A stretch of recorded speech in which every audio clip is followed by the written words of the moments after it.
penggunaan Pix4D ni, ini adalah contoh software Pix4D. Dan untuk create project, macam saya dah pernah create project. So, dia ada file-file yang previously lah. Dia tunjuk kat sini. So, untuk yang project baru, kita buka project. Kita klik new project. So, untuk lab ni, contoh kita bagi nama. Bagilah nama, lab GLS 696. Okay, Pix4D, contoh. Okay, and then bagi kat mana punya location lah. By default letak dekat dokumen, itu default. Okay, kalau you nak tukar tempat lain, macam saya nak letak dekat, contoh saya nak letak kat cloud, pakai Google Drive.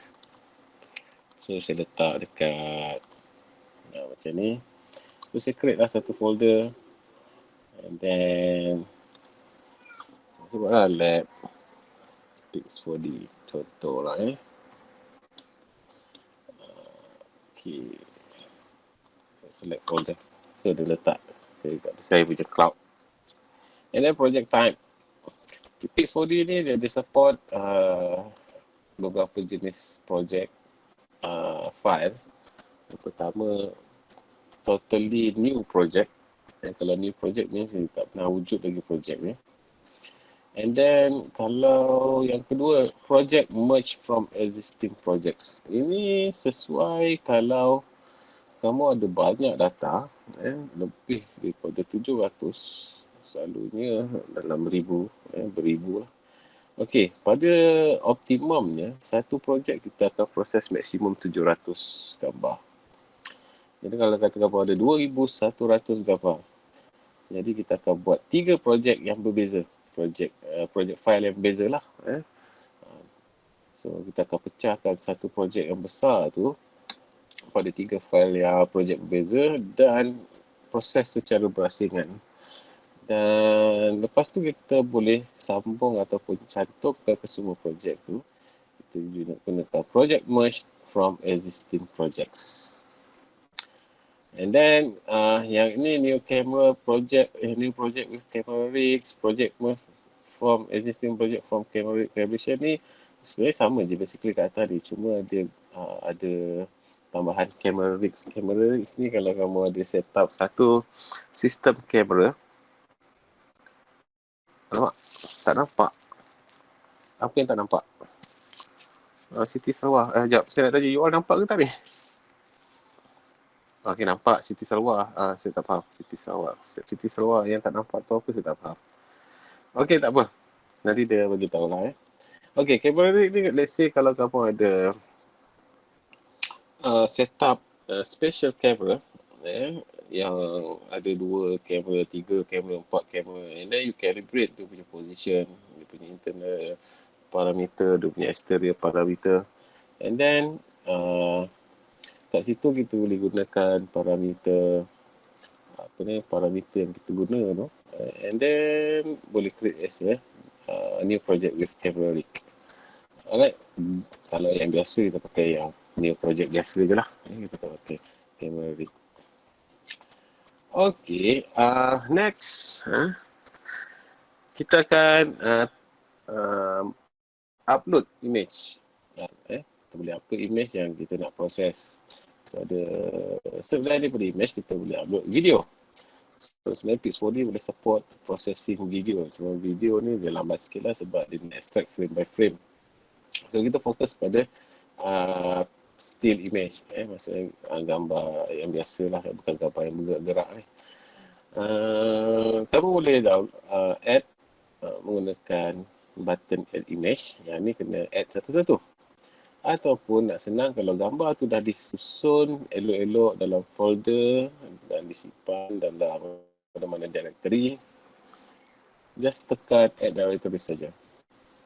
Kita ada data yang sebelum ni pada Agisoft, kita boleh panggil je balik. So dia akan import dia akan import ke dalam Pix4D secara vokal, bundle je. Tak perlu nak letak add image satu-satu. Add image pun sama juga. Kamu kena tekan satu-satu lah. Dia akan upload dia download ke software. So dia tengah membaca reading EXIF file. So apa benda EXIF file ni? So EXIF file tu dia akan menyimpan maklumat file information lah. Maklumat file file information, nama dia EXIF file. So antara maklumat yang ada dalam tu ialah focal length. So kalau kamu nak tengok apa bentuk information dalam EXIF file, kamu boleh download satu software untuk baca EXIF file. And then you boleh guna software itu, dragkan satu gambar atau gambar yang kamu nak tengok information ni kepada software tu, dan dia akan bagi keseluruhan maklumat yang disimpan oleh EXIF file. So EXIF file ni berguna contoh macam gambar kita ni. Mana datang latitude, mana datang longitude. Okay, tadi saya cakap focal length kan? Okay, silap. Dia selain daripada focal length dia ada latitude, longitude, altitude. So, mana datang latitude, longitude, altitude ni? Ini datang daripada EXIF file. Masa UAV tu, so masa dia ambil gambar tu, dia akan capture sekali dengan latitude, longitude, altitude. Selain daripada itu, dia akan simpan sekali maklumat kamera. Okey, apa maklumat kamera yang dia ada? Okey, ini adalah kamera yang digunakan untuk memproses gambar ni lah. Maksudnya kamera yang sama digunakan semasa penggambaran. So kalau kita tengok dekat sini, nama dia bukan nama DJI ke apa. Okey, saya pakai Phantom 4. Dalam database, dia Pix4D dia lain sikit daripada Agisoft. Pix4D ni ada database. Kita ada banyak database kamera di sini. So macam mana dia boleh detect kamera, jenis kamera ni, model kamera. Dan macam mana dia boleh panggil semua parameter ni. Okey, pertama, EXIF file tu tadi bagi tahu jenis kamera. Jenis model kamera yang digunakan. Bila dalam software, bawa masuk gambar di dalam software, dan melalui EXIF file tadi, software detect model kamera adalah FC330. Itu model dia. And then dalam EXIF file ada focal length. Nilai focal length yang dibaca oleh software ni ialah 3.6. Jadi dia akan matchkan dengan database. Database dia ada banyak database. Dia boleh buat sendiri dia punya database.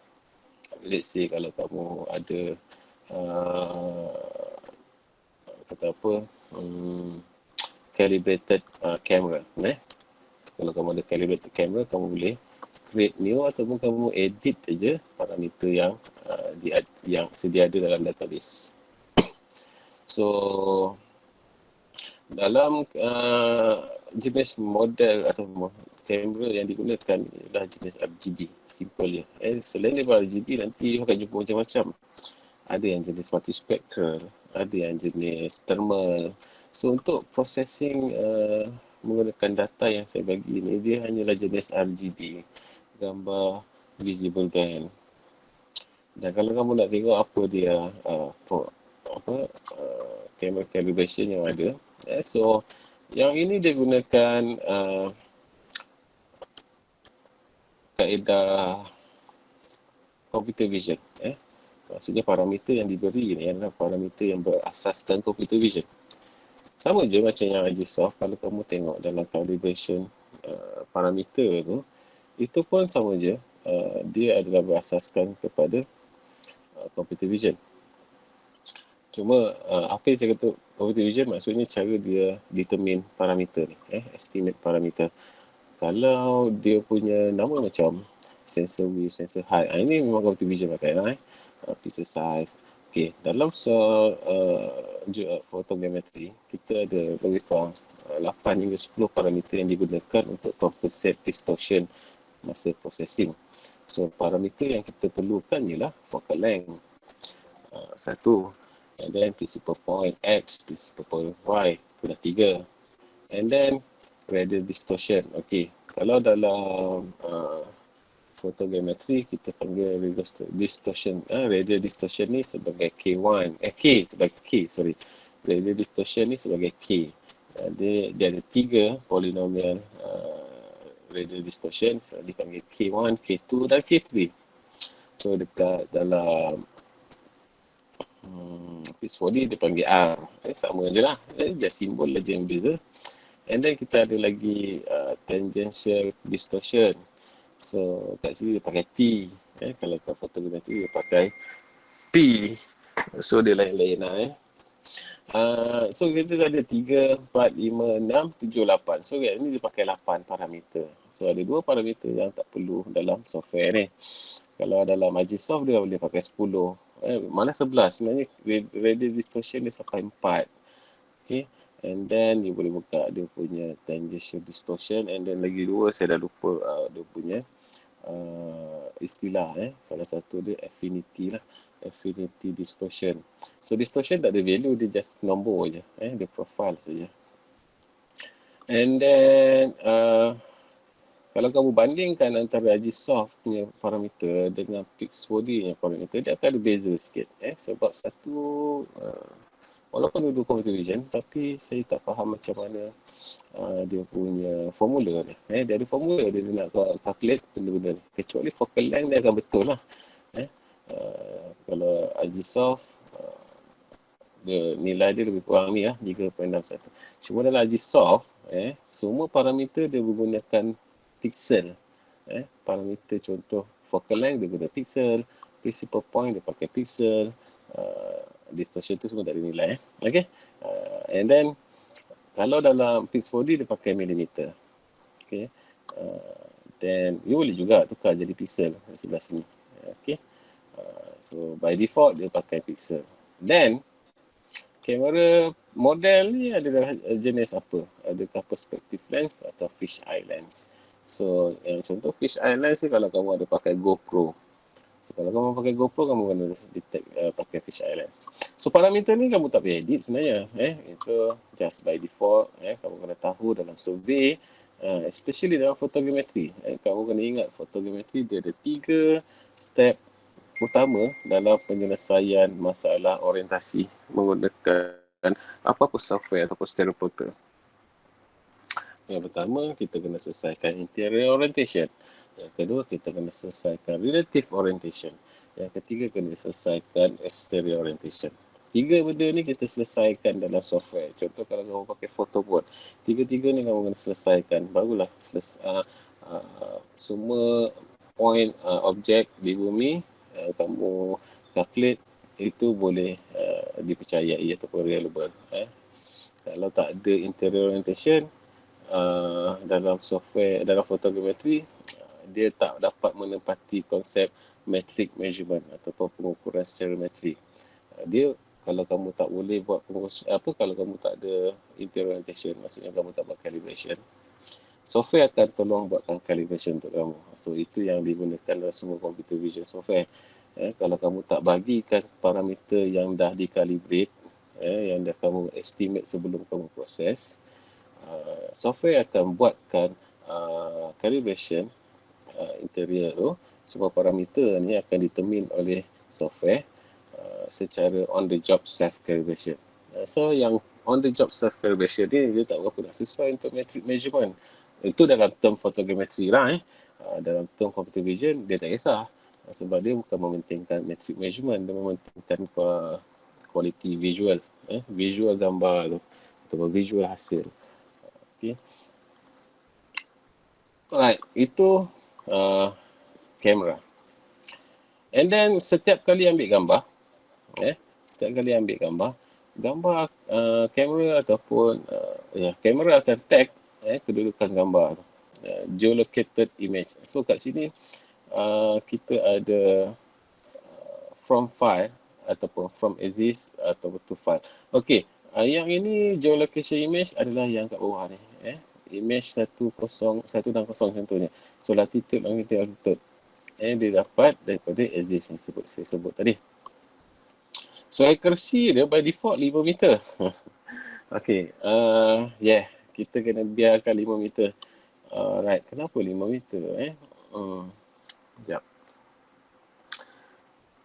Okey, sebelum saya cerita 5 meter tu, kita tengok image geolocation.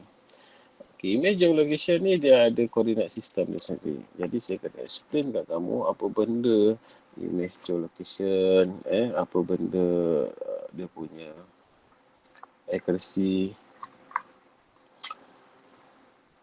Sebentar ya. Saya buka satu.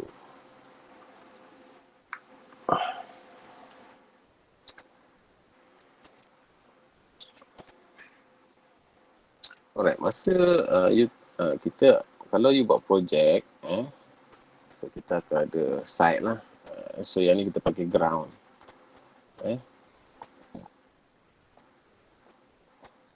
So ground. And then you akan terbang UAV you kat atas. So UAV akan capture gambar.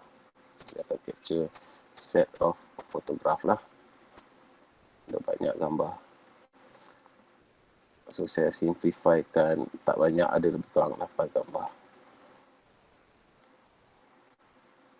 Okay. So kat ground, nanti kamu akan collect GCP. Okay. Ini contoh dekat ground you akan collect GCP. And then GCP tu akan ada koordinat sistem. Koordinat sistem. So koordinat sistem ni yang kamu gunakan bergantung pada kamu observe dan output yang kamu nak. So konsep dia kat sini, kalau katakan kamu nak observe menggunakan GDM, so kat GCP nanti kamu set contoh GDM 2000.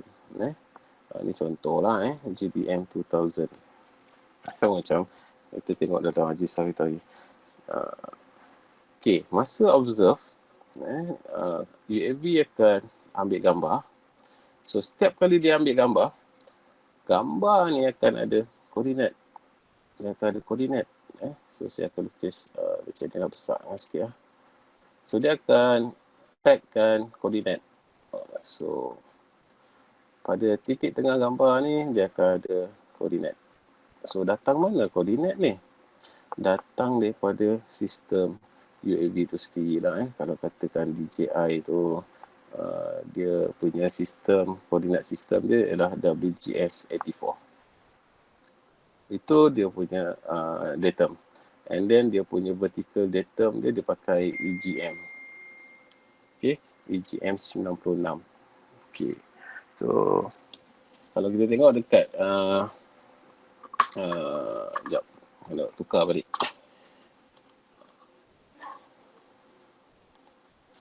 Okay, kalau kita tengok dalam Pix4D,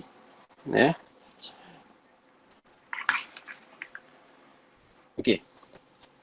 Kalau kita tengok dalam image geolocation ni, so dia ada koordinat sistem. So kita kena ingat, setiap kali memproses data UAV atau proses data fotogrametri, kita akan bermain dengan banyak koordinat sistem. Pertama, koordinat sistem gambar. Kedua, koordinat sistem control point. Ketiga, koordinat sistem output. So ada 3 koordinat sistem yang kamu kena faham kat sini. So untuk image, dia automatic detect by EXIF. So dia gunakan datum World Geodetic System WGS84 1984 dan EGM 96 joint itu untuk vertical. So kita boleh edit sebenarnya kat sini. So tak payah edit Dia jangan edit sebab ini automatic tagged by EXIF file. So kalau kamu edit, dia akan hilangkan semua maklumat ni. Kalau maklumat ni tak ada, tak apa. Tapi nanti saya akan explain kemudian lah. Kalau ada, dia membantu. Itu saja.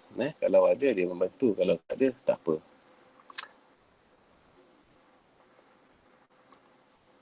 So, saya patah balik dekat sini. Saya nak explain kat kamu konsep koordinat sistem dalam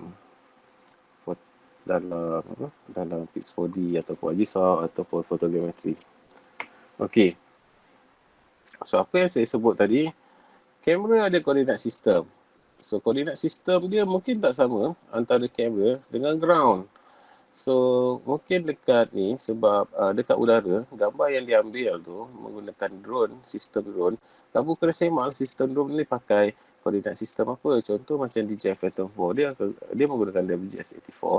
dan dia menggunakan EGM 96. Jadi semua parameter, semua kamera ni ataupun semua image ni menggunakan parameter yang sama, iaitu WGS84 dan EGM. And then kalau kita dalam kes Malaysia, kita buat kerja untuk menghasilkan output dalam bentuk RSO, MRSO. Dan observation GCP kita akan berdasarkan kepada GDM 2000 untuk vertical, dan datum kita selalunya kita pakai, saya lupa kita akan guna MyJoy. MyJoy ni pula datang daripada GRS 80. Jadi dia tak sama macam Earth model dengan GRS 80. Tak salah saya GRS 80. Boleh semak balik lah kalau saya tersilap sebut ke salah fakta ke. Takut juga salah fakta, tapi tak salah saya dia menggunakan GRS 1980 model dia.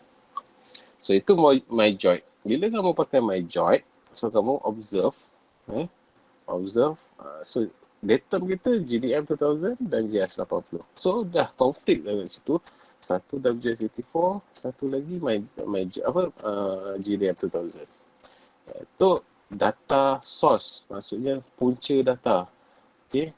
Masa kita proses nanti, apa pula koordinat sistem dia nak pakai. Itu kita kena tahu juga. And then, masa output nanti, apa pula koordinat sistem kita. So, output kita nak MRSO. Contoh. Sebab buat pemetaan memang kita akan pakai MRSO. Kalau kamu buat untuk cadastral, kamu akan pakai Cassini.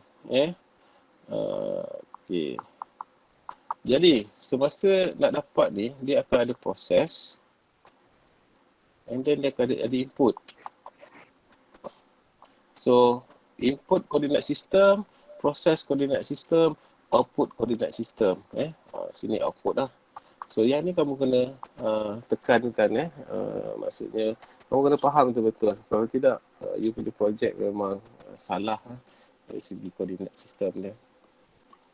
So, settle image properties ni. So kita ada image coordinate system, image geolocation, and then camera model. Okay, yang ni penting. Select output coordinate system. Dalam Pix 4D, dia directly tanya you punya output coordinate system. Jadi, kalau kamu set output coordinate system, so automatically processing kamu dia akan menggunakan output coordinate system. Dia tak akan guna input coordinate system. So, untuk processing, kalau kamu ada input coordinate system yang berbeza, dia akan buat transformation. Kita nak, contoh kita nak produce digital map kita dalam bentuk RSO. So, kita tak nak pakai auto detect dan WGS84. Auto detect ni dia datang daripada input coordinate system. So far input coordinate system kita ni adalah WGS84. And then UTM zone 47N tu adalah projection. So kita nak gunakan coordinate system yang kita tahu, which is Malaysian Genetic GDM 2000. So kita kena tekan butang advance ni lah. Okay. So dia ada dalam from list. So kena cari lah GDM. So kita ada genetic datum. Genetic datum of Malaysia 2000 dan pilih projection. Kat sini dia pakai datum, yang kat sini dia pakai coordinate system. Okey, kita panggil ialah coordinate system sebab dalam coordinate system ni dia ada yang geographic, dia ada projected. Tapi kat sini semua projected. Okey. So kita cari kalau yang East Malaysia ni Sabah Sarawak, Johor grid, Kedah Perlis grid. Semua yang nama grid ni adalah ke sini. Dia pakai local coordinate system for ke sini. Untuk hak pilih. Then untuk peninsula ni RSO. So kita gunakan projected GDM 2000 peninsula RSO. So dia akan tukar lah kat sini. And untuk heighting. Heighting ni walaupun kamu nampak dia tulis mean sea level kat sini. Aras purata laut. Tapi sebenarnya dia bukanlah macam mean sea level yang kamu belajar tu. Jadi saya explain. So kat sini vertical coordinate system kita, kita pula. Vertical coordinate system dia, Fix4D, dia ada EGM 2008, 84, 86. What is it EGM 86? You kena buat study sikit lah. So dia adalah model, model joint. Untuk model joint untuk dunia lah, untuk bumi kita secara umum. Kalau dalam Fix4D, misi level refer kepada EGM. Dia gunakan joint model. Dalam kes kita kat Malaysia ni, kita ada vertical datum kita sendiri. So, apa nama vertical datum kita? Yang kamu pakai my job tu, itu kita punya vertical model. Vertical model kita. So, vertical model kita berasaskan kepada GRS 80. Jadi, ada beza. Memang ada beza lah antara vertical datum kita dengan vertical datum global. Dia tak sama. Ada lagi sikit lah. Jadi kalau kamu nak buat pemetaan yang berketepatan tinggi, kamu tak boleh pakai mean sea level ni. Kamu kena pakai joint height above GRS 1980 ellipsoid. So dia kena ellipsoid berdasarkan pada GRS 1980 untuk model ketinggian, vertical coordinate system. Okay, so kalau kamu belajar geodesy, let's say ini adalah topografi bumi. Saya ada bunyi. Okay, ni topografi bumi. Saya warnakan hijau sebab nak menggambarkan ada bukit. And then kita ada satu lagi surface yang berbeza yang kita panggil dia sebagai joint. And then kita ada lagi satu lagi surface yang berbeza, kita panggil dia ellipsoid. Ellipsoid pun tak betul, tak boleh saya bahasa Melayu lah. Yang ni biasa tengok kan, joint, ellipsoid. Oh, lupa pula. Yang hijau ni kita panggil dia topo lah.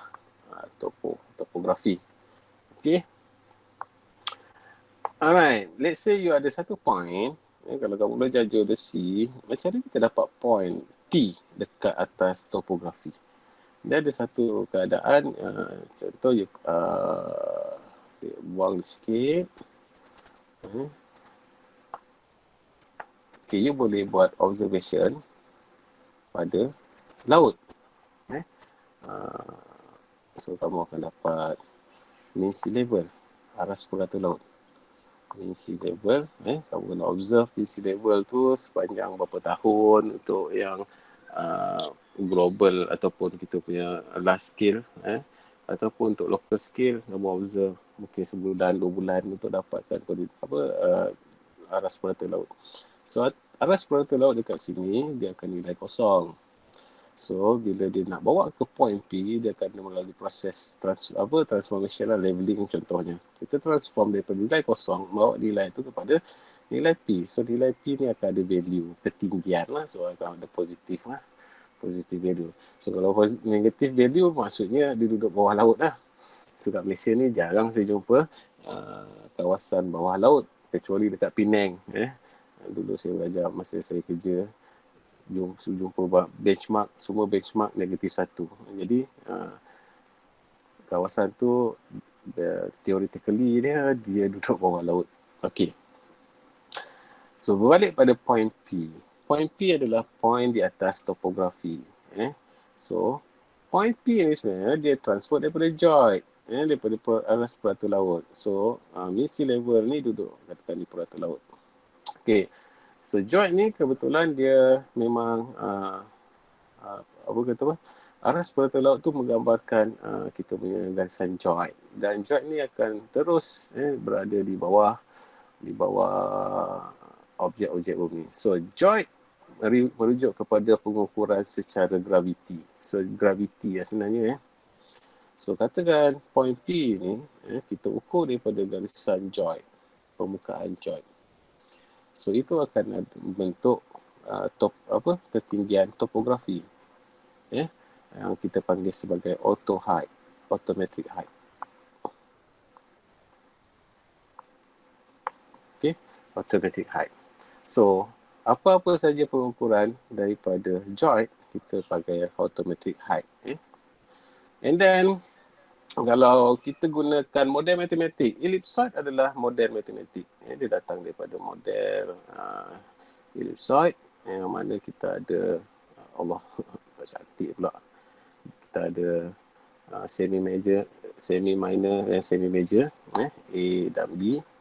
So kita ada ellipsoid dan ini adalah model ini adalah berasaskan matematik. Dan bila dia dapat, dia akan kita akan kata apa? Refer kepada model ellipsoidnya. So contoh model ellipsoid ialah WGS84. WGS84 adalah macam ni je. WGS84 adalah model matematik.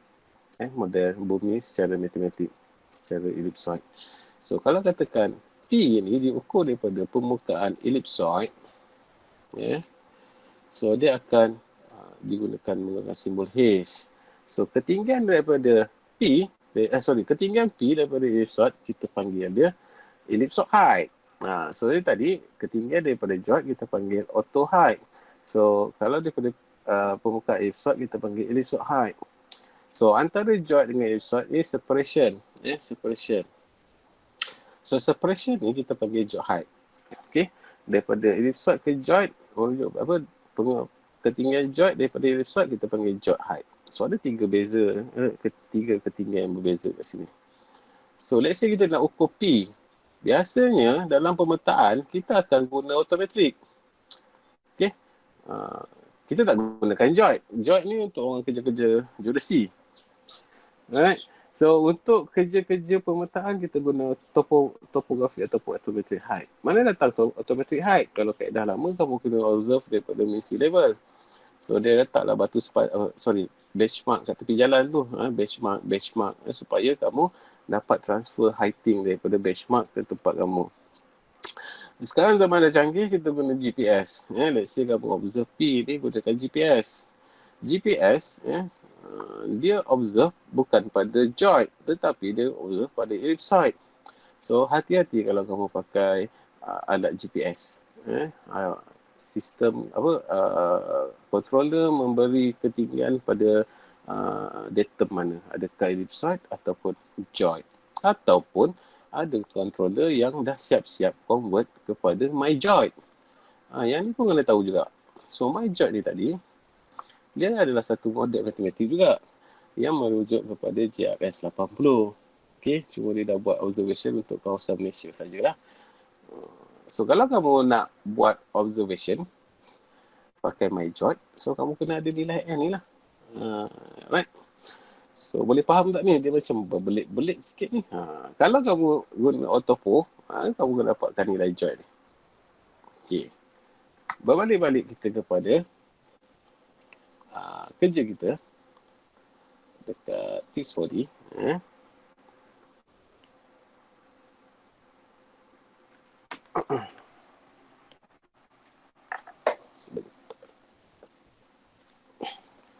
Okey. Mana sini fixed body ni Alright. So kalau kat sini kamu tengok kalau pakai means label, dia refer kepada yang saya sebut tadi lah. Dia gunakan EGM model. Right? Kalau kamu nak gunakan model contoh my joint kita so kita kena tahu nilai joint atas GRS 1980.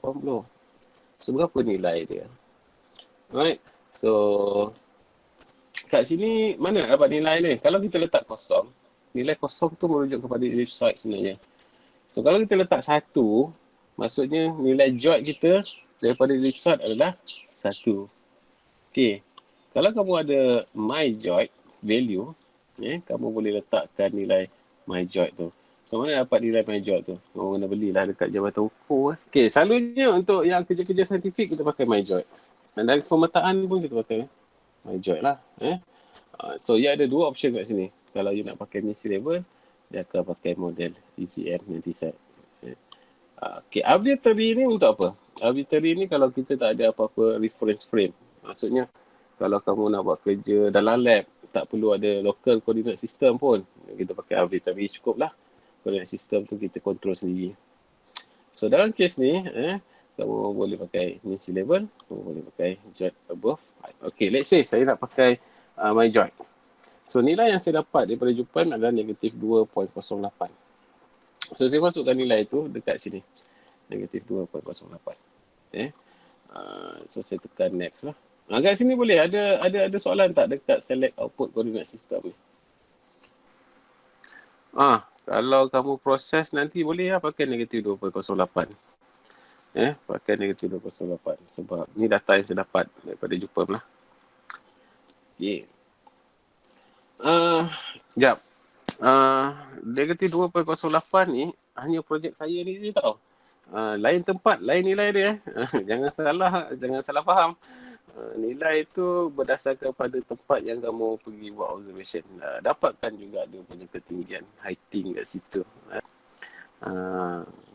So dia adalah nilai ketinggian. Setiap tempat tak sama ketinggian dia. Okey, untuk processing option template, standard. Okey, standard, dalam standard ada 3. 3D map, 3D model, agriculture multispectral. Okey. Untuk kerja-kerja pemetaan macam you belajar sekarang ni, you nak buat peta. Peta tu termasuklah nak buat 3D model of DSM, AutoMosaic. Okey. 3D mesh. Fokus kita yang nak menghasilkan output dia dalam bentuk AutoMosaic dan digital surface model. Itu kamu punya fokus. Meshing ni, point cloud tu termasuk lah. So, ni standard. Kalau 3D model, dia tak buat autofoto, dia tak buat map. Dia tak ambil gambar daripada udara, menegak atau tengok ke bawah. Jadi dia tak boleh nak buat map. Dia boleh buat 3D model saja. So kita dapat output kita dah bentuk 3D model, 3D mesh. Okay. So dia tak akan dia tak ada gambar yang diambil tegak daripada udara 90 darjah ke bawah. Tak ada, dia ambil gambar secara oblik ataupun secara terrestrial. So siapa yang berminat dengan close range photogrammetry, dia boleh pakai 3D model. And then AG multispectral, agriculture multispectral, dia menggunakan kamera multispectral. So kita bukan setakat dapat foto-foto, tapi kita boleh dapat reflectance map, index map ataupun application map. So ini adalah contoh reflectance map dengan index map ni. Reflectance map ni adalah nilai reflectance. Reflectance ni maksudnya saya bukannya orang remote sensing, so dia nak explain reflectance ni. Contoh kamu nak cari, nak melihat pada invisible band. So kamu boleh guna reflectance band, reflectance map. Contoh kamu nak tengok kesihatan tanaman. You boleh tahu kesihatan tanaman tu berdasarkan pada reflectance value yang diberi. Mana dapat reflectance value tu? So multispectral dia bukan ada satu sensor saja, dia ada lebih daripada 3. Selalunya 5. Dia ada RGB dan dia ada infrared. Untuk kamera-kamera multispectral yang sekarang ni dia ada banyak infrared sensor kat situ. So dia ada lebih daripada 3, biasa 4 lah, minimum 4, 3 ataupun 4 lah, 3, minimum 3 ataupun 4 lens band. Okay, dia multispectral. So index map ni lebih kepada nak buat index vegetation, dia nak buat index, contoh index vegetation, NDVI, ataupun saya tak pasti RE ni apa. So ini nak tengok kesihatan juga, tapi dalam bentuk index, digital color. So dia ada reflectors tadi, kalau convert kepada index map. So ini lebih digunakan oleh orang-orang remote sensing. So kalau you nak berminat dengan buat precision farming ke, you boleh buat gunakan multispectral dan juga boleh hasilkan data-data useful untuk remote sensing. So contoh compatible camera, Parrot Sequoia. You boleh tengoklah Parrot Sequoia. Parrot Sequoia ada banyak kan, dia tak ada blue, dia ada red, green, infrared and visible. So Parrot Sequoia kecil je, harga 3,500 tak salah saya. USD kot.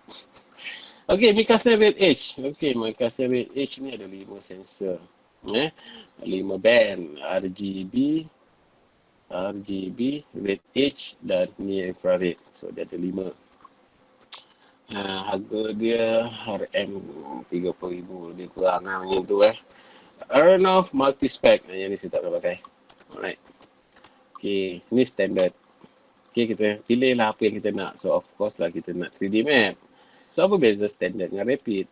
Okay, biasanya kalau kita nak inspect, kita buat projek dekat site. Selalu kita akan inspect data dekat site juga. Contoh lepas terbang, UAV terbang, dia akan balik membawa gambar. So gambar tu kita selalunya, saya tak tahu lah kita tu, you all tak pernah buat pun. Selalunya saya akan buat inspection quality data dekat site juga. Kalau kamu dah panjat gunung tinggi-tinggi, sekali kamu buat kerja, kamu pun balik tak check pula data dekat site. Balik office tengok data tak boleh pakai. So susah kerja, dah panjat bukit tinggi-tinggi, turun balik, nak naik balik LRT. Jadi apa yang kita buat, kita bawa komputer yang ada power bateri yang tinggi. Contoh kalau sama sekarang ni komputer yang macam tablet ni, dia power bateri dia. Contoh kalau you ada Surface Pro, bateri dia lama. Jadi kita akan bawa tablet-tablet macam tu, ataupun paling bodoh pun MacBook Air. MacBook Air dia boleh install Pix4D. So dia boleh bertahan bateri dia dalam 4-5 jam, ataupun kalau tak buat apa-apa 10 jam boleh bertahan. So install Pix4D, and then kita akan check data dekat site menggunakan Rapid. Rapid ni dia proses secara low resolution. Yang kalau standard dia akan full resolution based on pada setting kita. Tapi rapid ni dia just nak tengok quality data. Adakah data ni masuk alignment kita ke tak, ataupun data ni masa capture dekat udara ada tak mana-mana lompong. Kadang-kadang drone tu terlupa nak ambil gambar. Dia ada conflict, especially DJI. DJI plus kalau kamu pakai Pix4D capture apps. Pix4D capture apps ni dia problem sebab dia nak inject sentiasa koordinat dekat drone semasa dia terbang. Masalahnya bila line connection terputus, dia terlepas sebab drone tu sentiasa bergerak dan kamera ataupun controller kita kat tangan kita, dan apps tu kita tengok melalui handphone. Jadi kita kena sentiasa halakan handphone kita ni kepada, ataupun controller kita ni kepada UAV semasa dia terbang. Kadang-kadang dia termiss communication, dia terlepas satu koordinat nak hantar ke drone, dan drone dah terlepas point tu. Jadi bila dia terlepas point yang dia perlu capture, dia tak ambil lagi dah. Dia kata go by flow je. Maksudnya dia tak patah balik ke point yang sebelumnya, dan dia akan proceed kepada next point. Itu kelemahan kalau pakai apps yang open source ni, yang free. Dia tak boleh setting fix pada koordinat yang kita nak. Maksudnya kalau capture gambar pada koordinat yang kita dah setting. Ada apps yang dia tak upload koordinat sebelum terbang. Dia akan upload semasa terbang. Itu contoh analogi yang saya bagilah. So kita tak nak ada benda-benda ni berlaku. Ada kelompongan pada data set kita. Jadi kita kena set ataupun kita kena inspect dekat site. So Pix4D dia offered benda ni. Kamu boleh pakai Rapid. That's why dalam lesson kamu tu, kalau kamu baca, dia bagi 2 lesson. Masa kamu activate kali pertama tu, dia akan tulis itu computer 1 of 2. Kalau kamu activate dua-dua, dia akan habis serentak lah dalam masa 15 hari. Memang Pix4D bagi license untuk 2 komputer, tapi satu hanya boleh untuk standard processing, satu lagi hanya untuk rapid processing. Dan idea rapid processing ni ialah kamu nak bawa kamu punya komputer ni dekat site untuk buat semakan kualiti gambar kamu sebelum kamu buat full processing dekat office. So that's why dia panggil rapid or low resolution. Okay, untuk advance ni dia pakai modified camera ataupun AG ni agriculture modified camera. Modified camera ni lebih kepada kamera yang biasa tapi kita modify, kita buang infrared cut off filter tu, jadikan kamera tu sebagai kamera multispectral. Boleh ataupun modified AG RGB. Guna RGB je boleh dapat agriculture punya automosaic untuk agriculture punya automosaic. Ataupun yang nak pakai thermal, thermal.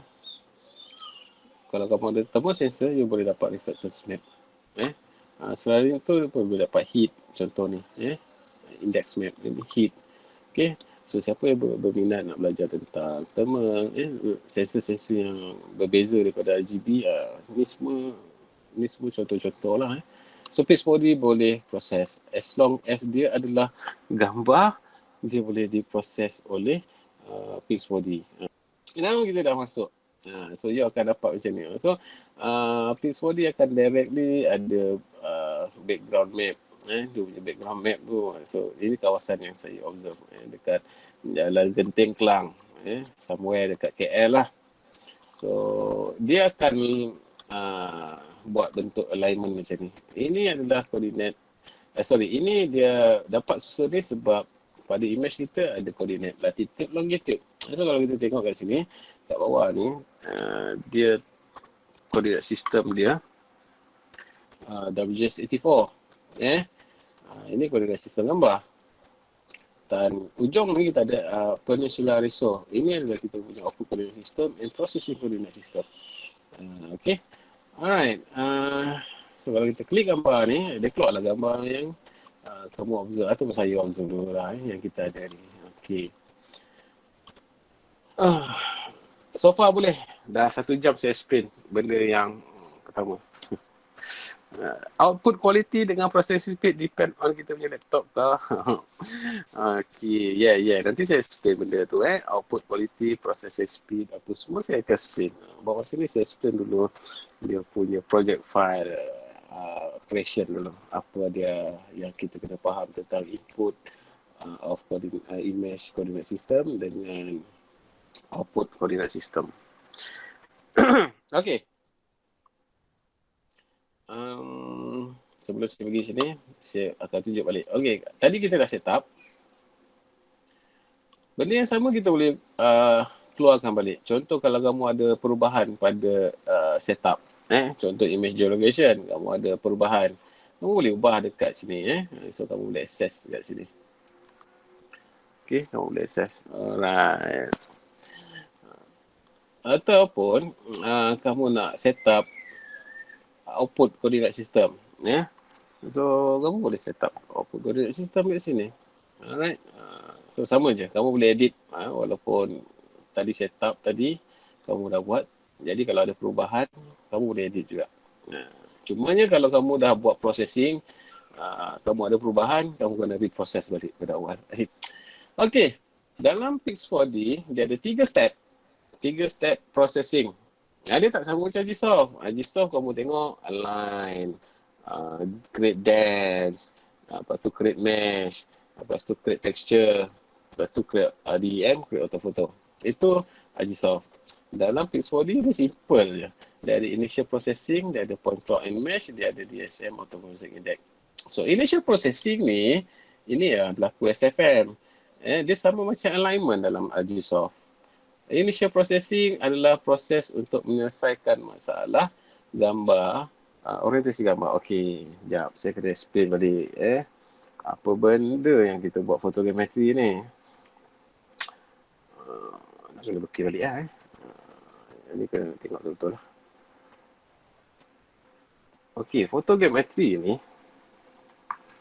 one of the problem is to solve the photo orientation during exposure. Okey, maksudnya masa gambar tu di udara, dia ambil gambar, dia ada orientasi dia. Apa dia orientasi dia? Dia ada 6 parameter orientasi.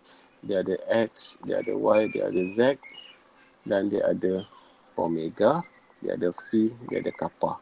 Ini adalah 6 parameter orientasi. Dan kesemua gambar-gambar ni, kita kena dapatkan balik orientasi yang sama semasa dia didedahkan di udara.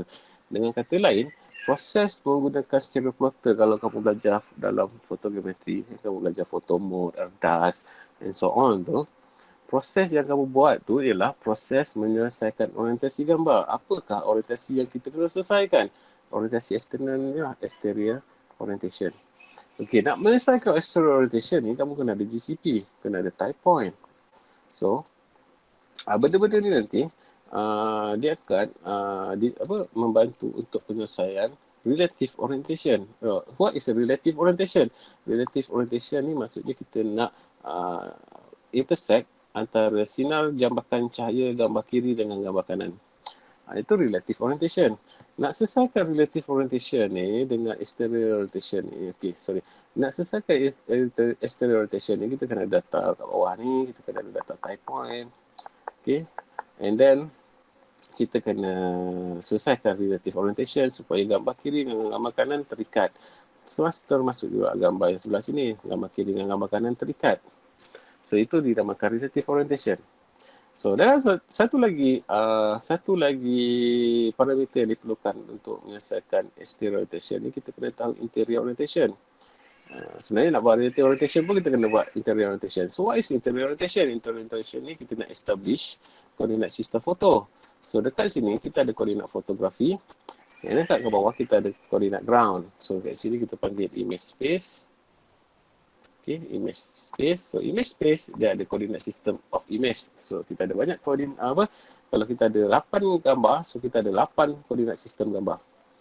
So, kat sini kita ada ground koordinat yang bawah ni. So, kita namakan dia sebagai object space. So, object space ni, yang ni yang kita nak koordinat pada objek bumi. So, koordinat pada objek bumi ni datang daripada, kita transfer daripada GCP. Dan macam mana dia boleh determine kedudukan titik di bumi daripada gambar. Kita capture gambar, dia ada butiran bumi dalam gambar dan kita kena silangkan, matchkan dengan gambar-gambar di sebelahnya ataupun gambar yang di sebelahnya. So gambar sebelah ni pun gambar sebelah ni. So bila dah selesai benda ni, matlamat utama kita ialah nak selesaikan exterior orientation, and then coordinate of object point. So itu matlamat kita. So matlamat yang sebenar-benar yang terakhir ialah kita nak dapat coordinate of object point. Maksudnya keseluruhan area of modeling kita ni semua kena ada X, Y, Z. So nak dapatkan X, Y, Z ni, benda yang pertama kita kena ada ialah exterior orientation yang betul. Bila exterior orientation kita betul, maksudnya dia akan unjurkan cahaya yang betul, jambakan-jambakan cahaya yang betul. So kalau kita punya exterior orientation salah, kesengetan dia salah. Contoh, sepatutnya duduk macam ni, instead of duduk macam ni. So cahaya tu dah duduk kat sini. So point patutnya duduk kat sini, dia dah duduk kat sini. So kan error tu. Itu konsep fotogrametri. Boleh faham? Boleh Okey.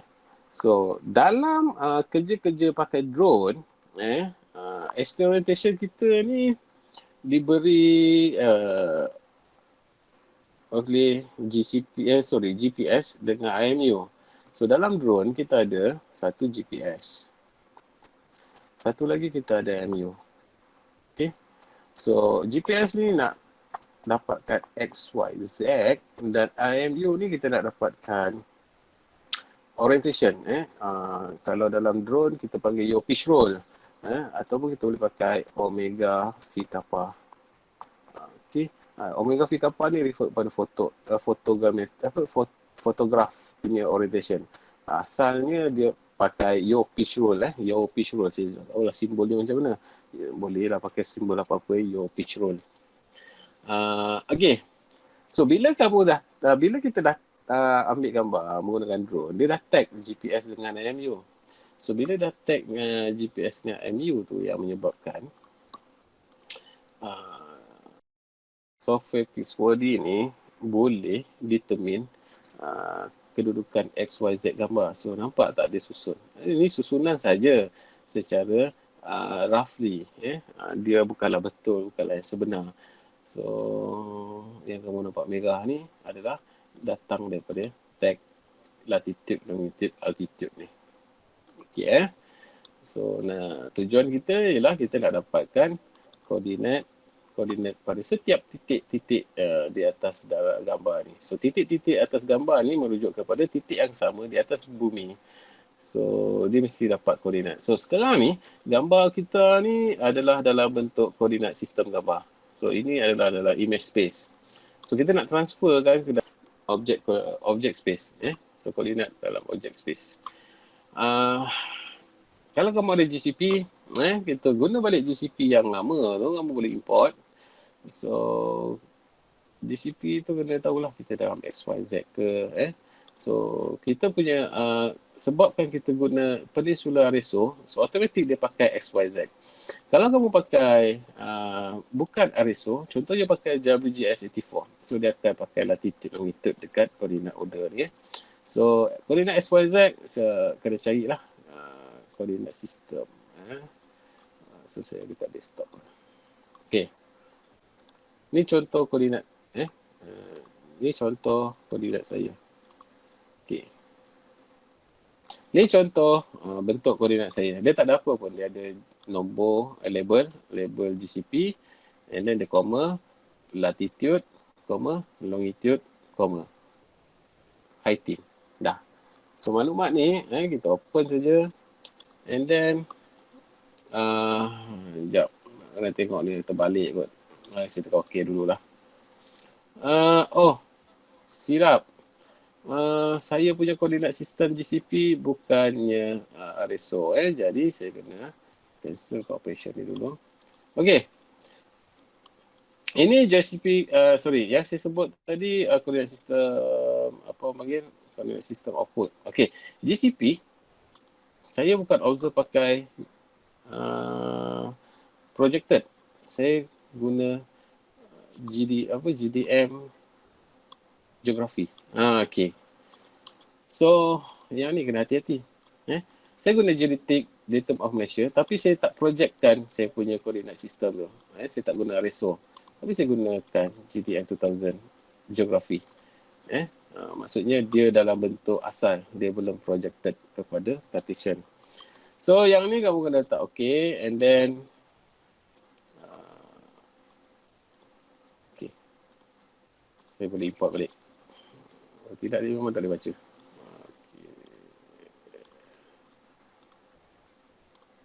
Okay. So, dia ada latitude, dia ada longitude, dia ada altitude. Betul tak tu? Latitude, longitude, altitude. Takut salah pula. Okay, bila kalau GCP kita betul, latitude, longitude dia, automatik dia akan duduk berhampiran dengan kawasan kita. Cuma dalam Pix4D ni kita belum proses lagi, jadi dia tak boleh jumpa kat mana. By right, kata apa, secara initialnya, kalau kita tengok pada window ni, dia bukan processing window, just macam image window je. So, ini adalah lokasi-lokasi GCP yang ditanda. So, ada GCP dengan checkpoint lah kat sini. So, GCP tu, kita boleh access. Ada dua kaedah. Satu, kamu proses dulu. And then kamu tanda. Ataupun kamu belum proses lagi, kamu dah tanda. Okay. Kat sini, label GCP. So, GCP 1, 2, 3, 4, 5 adalah GCP. CP ada 2 je. Macam hilang satu CP. Nanti saya tambah satu lagi lah. Checkpoint ni kita jadikan ni checkpoint. Checkpoint. So saya hilang satu GCP, satu checkpoint. Boleh add kemudian lah. So ni checkpoint, GCP. So kita boleh tukar peranan ni. Satu checkpoint, satu GCP. Okay, manual type 1 pun boleh. Tu di GCP pun boleh. Okay. So contoh kamu letak GCP ni, kamu dah tahu dah kat mana gambar tu dalam site. Kedudukan GCP tu dalam gambar. Okey, contoh ni macam ni. So ini saya boleh buat sebelum processing. Dia ada dua kaedah. Sama ada kamu buat penadaan GCP sebelum buat initial processing, ataupun kamu buat selepas initial processing. Ada dua kaedah. Jangan risau. Kalau kamu tak boleh buat yang memula ni, pening nak cari GCP, kamu boleh buat kemudian. Contoh yang ini saya buat sebab saya dah tahu kat mana koordinat ni. Kita dah lalui proses ArcGIS-Soft. So boleh hafal kat mana koordinat-koordinat ni. Ini contoh lah. And then katakan saya nak pergi GCP 2. So GCP 2 dia bawa lebih kurang point yang kita tahu. So kita boleh tanda lah. Tanda lebih kurang 3 ke 4 gambar yang pertama dulu. Okay.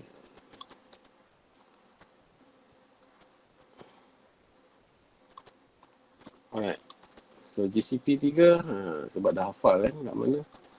Tanda je lah, gambar tak cantik lah. Sama je kualiti dia tak cantik.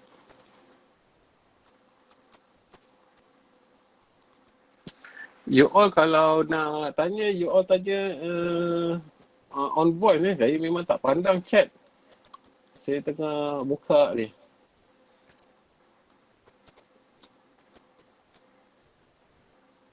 Okey. GCP 3, dan GCP 4. GCP 4 lupa kat mana? Kat sini kot. Okey.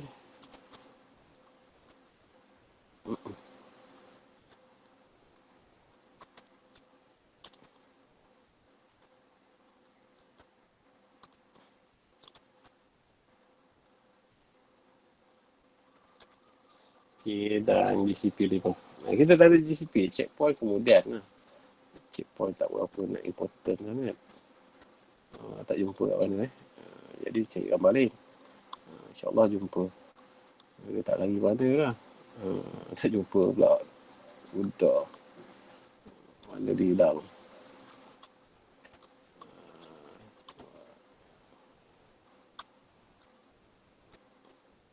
Tak jumpa. Tak jumpa tak apa. Kita boleh buat kemudian. Lain pula dia. Tak berapa nak ingat kat mana GCP 5. Rasa bawah ni. Bukan.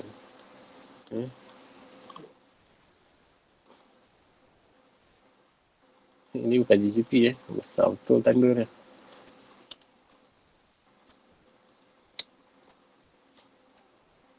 Okey, saya tak dapat identify GCP 5. So tak apa.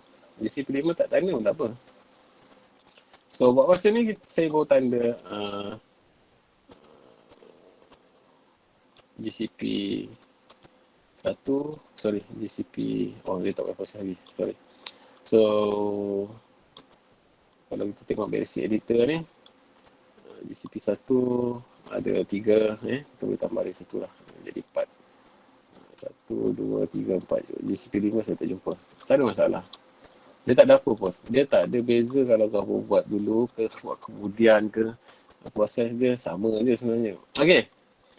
Bila kamu dah setting GCP, kamu dah boleh buat initial processing.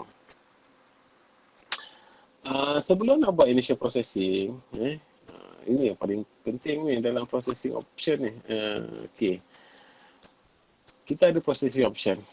Initial processing, point cloud, DSM, resource. Okay. Dalam general, kalau dalam Agisoft tu, kamu perasan tak masa alignment quality tu, dia ada high, highest, medium, low, highest, lowest tu. So sama je dalam Pix4D ni ada gunakan full rapid custom. So dalam custom ni kamu boleh buat highest, high, medium, low, lowest. So ini adalah konsep yang saya cerita tadi, macam mana dia searching, dia search common point pada pixel, pada gambar kiri dan gambar kanan, ataupun dalam UAV ni dia tak ada kiri kanan sangat sebab dia ada banyak gambar. So dia cari common point based on image matching. Berapa besar window dia tu. Contoh kalau original image size, dia akan cari keseluruhan gambar. Lambat proses dia. So half image size dia reduce kepada half size pixel tu. So daripada asal pixel tu mungkin 2 cm dia jadi 4 cm. So dia reduce sampailah ke 8 image size. Ataupun dia up by double image. So kita tak pakai double image, kita pakai original selalu. So kita pakai full. So full, by right kalau full dia pakai original image size. Kalau rapid dia pakai quarter. That's why dia cepat. So kalau kamu ada data yang high resolution tapi kamu tak nak buat pakai full, sebab kalau pakai full slow processing dia, lagi besar resolution gambar, lagi perlahan dia nak search common point untuk type point. Jadi dia boleh buat half, ataupun dia boleh buat quarter. Selalu kalau gambar terlalu high resolution, mungkin 40 megapiksel satu gambar, so dia boleh pakai half, jadikan dia sebagai 20 megapiksel. Boleh faham konsepnya. So kalau kamu pakai DJI tu saja, macam saya punya sensor 12 megapiksel. Kalau kamu pakai half image size, dia dah jadi 6 megapiksel, dah kecil. So resolution dia tak berapa banyak. Tapi kamu jangan risau sebab Ini bukan nak buat dense point cloud, ini nak buat type point. Apa tujuan type point? Tujuan type point nak menyelesaikan masalah exterior orientation. Okay. So matching, apa kaedah matching dia? So kita pakai area grid lah, kita tak pakai free flight or terrestrial. Free flight terrestrial ni lebih kepada 3D modeling. And then calibration. Ingat tak balik tadi saya cakap dalam photogrammetry dia kena selesaikan 3 masalah orientasi. Interior orientation, relative orientation, exterior orientation. Okay, interior orientation ni dia dapat daripada interior orientation ni dia nak establish coordinate system foto dengan coordinate system foto stereophoto. Tetapi dia memerlukan parameter dalaman kamera. Parameter dalaman kamera ni mesti diketahui dan diambil ataupun di-establish ataupun dianggarkan melalui proses kalibrasi. Itu proses calibration dalam photogrammetry. Calibration dalam photogrammetry merujuk proses mendapatkan parameter kamera untuk interior orientation interior orientation solution. Tapi dalam software Pix4D ke Agisoft ke, term calibration bukan merujuk kepada apa yang saya sebut tadi, iaitu interior orientation parameter estimation. Dalam photogrammetry, calibration merujuk kepada menentukan parameter dalaman kamera. Tetapi dalam SFM ni, okay. So, bila kamu ada gambar, kamu ada gambar dekat udara yang banyak tu, saya simplifiedkan dia kepada 8 je lah.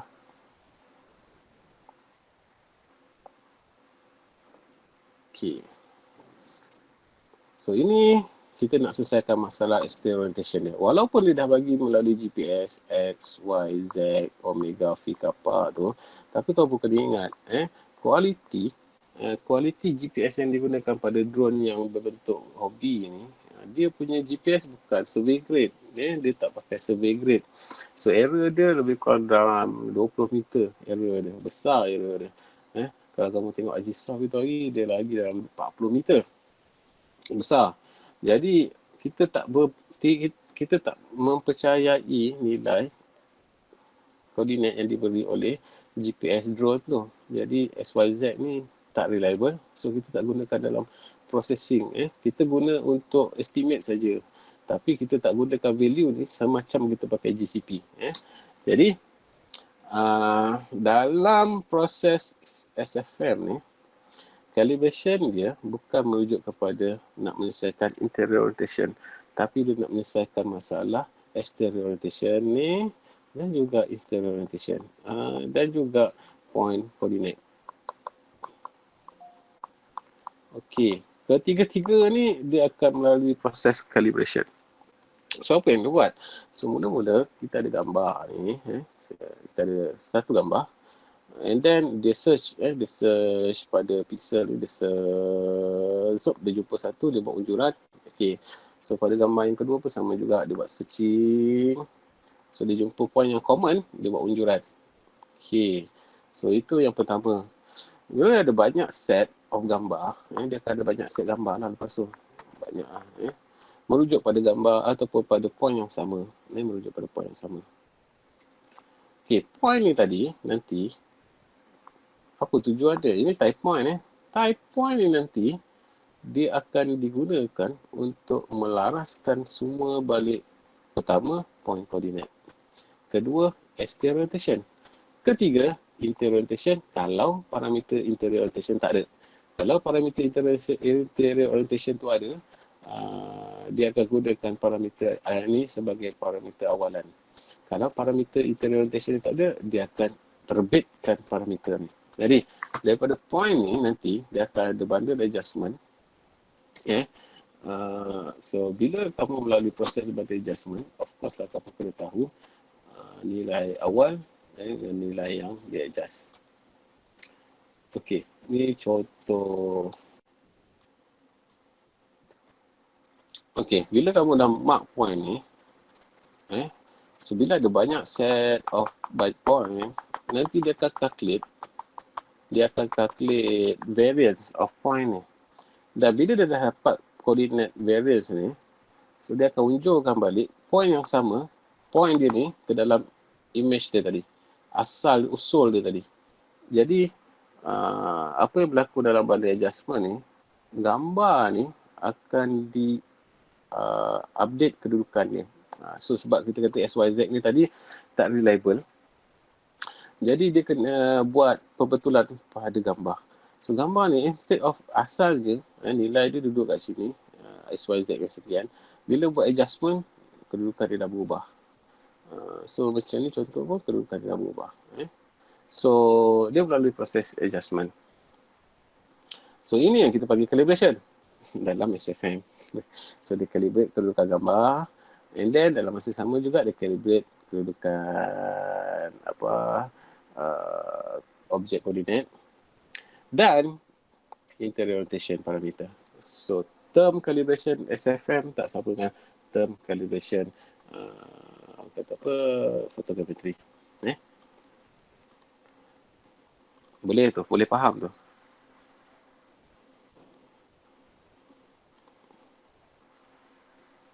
Okay.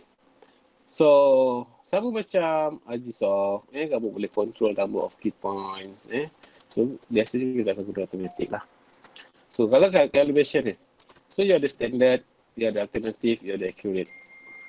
Accurate hanya digunakan pada kalau kamu ada bawa GPS dan IMU yang very accurate. Very, very accurate. Tapi kalau tak ada, you kena pakai standard. So what is alternative? Yang ni kamu boleh baca sebenarnya dekat Pixbody. Apa itu alternatif? So kalau kamu pakai alternatif, dia lebih kepada kawasan gambar yang kamu punya gambar tu tekstur tak baik. Kalau kamu ada low resolution image, so tak boleh nak selesaikan calibration. Nanti kalau kamu proses dia tak boleh selesaikan calibration. So kamu kena pilih alternatif lah. Dan kalau kamu ada high precision GPS dengan IMU, you boleh pakai yang nombor 3 tu lah, iaitu accurate. Cuma kalau accurate, dia dah cakap dia requires high precision GPS and IMU. And then internal parameter estimation, optimization. So macam saya cakap tadi, dalam photogrammetry, calibration merujuk kepada penerbitan ataupun estimation of interior orientation. Dalam Agisoft Pixbody, masuk calibration, maksudnya dia nak perbetulkan balik external orientation parameter dengan internal orientation parameter. So ada dua kerja dia buat kat situ. So internal parameter apa yang kita nak? Let's say kalau kata kamu ada fixed focal length. Fixed focal length maksudnya kamu dah calibrate kamera kamu tu. Kamu punya kamera tu bukannya jenis kamera cikai, kamera yang mahal. And then semua parameter tu kekal lama. So you tak nak ubah parameter tu sebab Pixbody ni dia menggunakan database saja. Database tu merujuk kepada tujuan dia buat database tu sebab untuk kegunaan bundle adjustment. Nilai-nilai yang diberi oleh database tu adalah nilai-nilai awalan saja, dan nilai awalan diperlukan dalam penyelesaian bundle adjustment. Jadi kalau kamu ada nilai yang sebenar, kamu boleh tutup untuk adjustment untuk internal parameter. So kat situ kita boleh tekan none lah.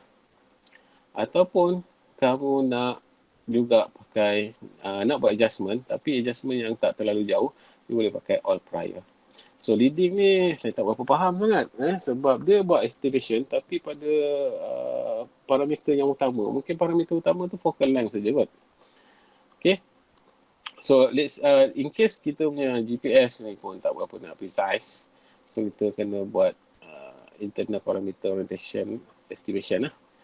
Unless kalau kamu memang proses menggunakan parameter yang kamu dah calibrate sebelum kamu proses ni, kamu calibrate di luar.